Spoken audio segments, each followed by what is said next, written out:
we have a little history lesson, obviously, from the doc Of course, yeah. about St. Patrick's. Anybody has any questions, please ask them afterwards. Hey, Doc, give us a little rundown on hear it. on St. Patrick.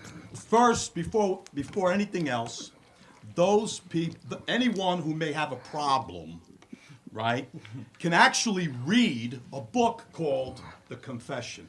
Ooh. And it was written by Patricus because St. Patrick was Roman and British. Now, what's really interesting is there's a number of things that are really interesting.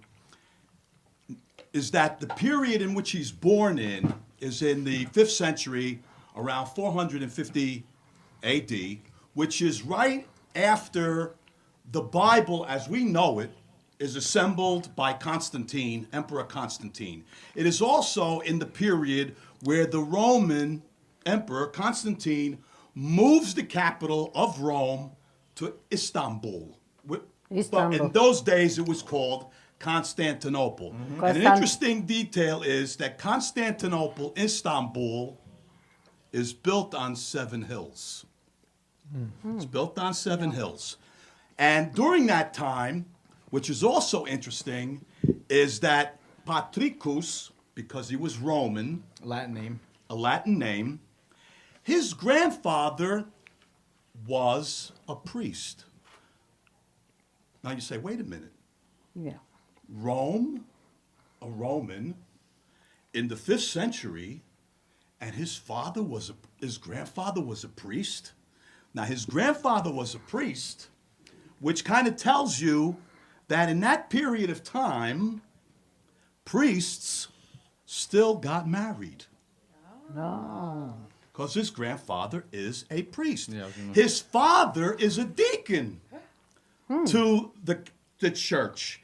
But he was also involved in the local politics of the city that they were from. So they had a degree of wealth. Now, because the Romans had moved to Constantinople, what happens is a number of the military that is in Britain at the time is moved away. This provided the Irish pirates to invade Britain. And when they invade Britain, they go to the town where Patrick is from. Now, Patrick, at his youth, was really not much of a believer. Even though his grandfather's a priest, his father's a deacon, he's really not much of a believer. And the pirates invade his town because they're looting and robbing, and they capture him, and they bring him to Ireland as a slave. Oh. So now he's in Ireland as a slave, and he's working, and he's a slave to a owner of a number of sheep herder. So he's working for them as a slave.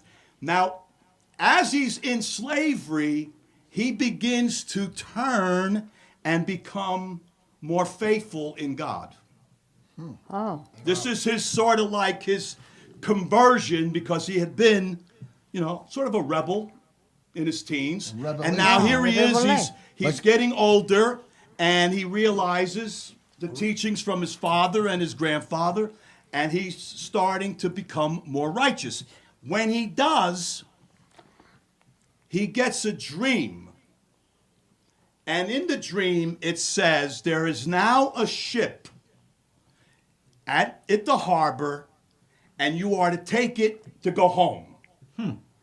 So he immediately decides that he's got to run away from his captives. And he runs away and he finds the ship. Now, when he finds the ship, he doesn't have any money. So he has to argue and negotiate with the captain of the ship to take him back to Britain. And finally, he agrees and he takes him back to Britain.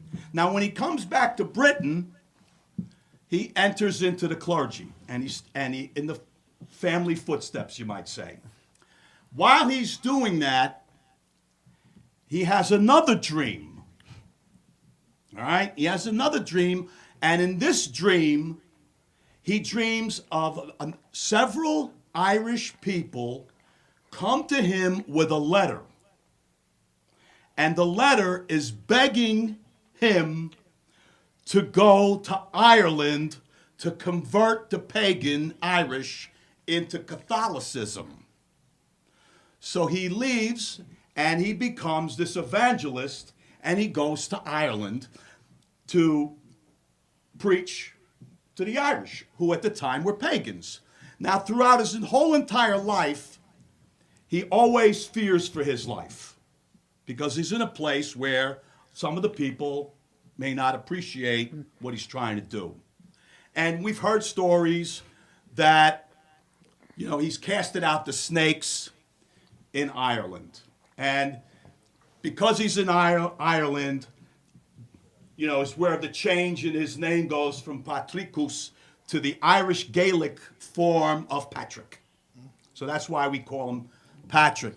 But one of the most interesting things that I got in doing some of this research about him is that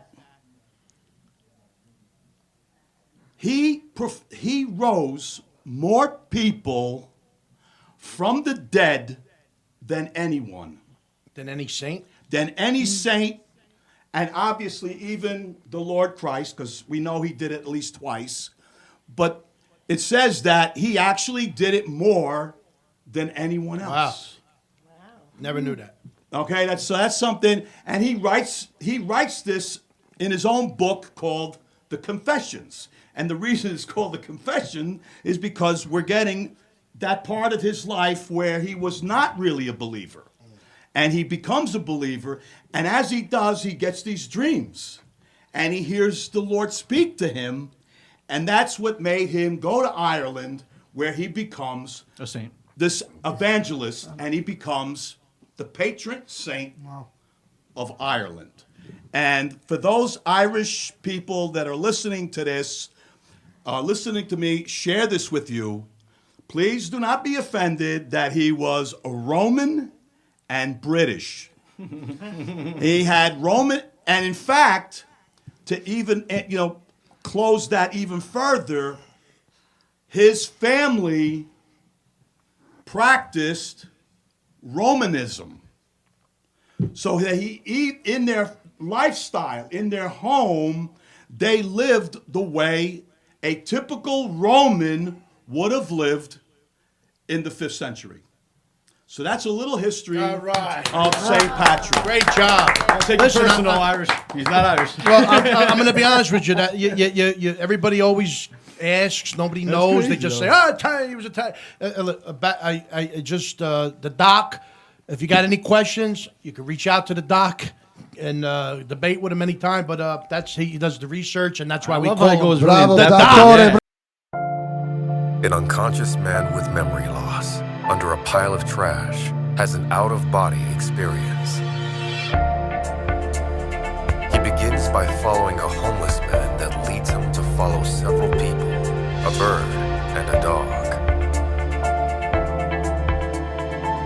Until he discovers his partner is having him killed, while a woman is praying for his life. He needs the aid of 2 homicide detectives to save him.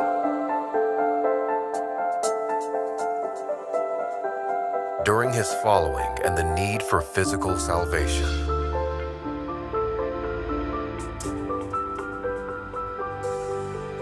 he learns the real purpose of being a follower and a higher form of salvation.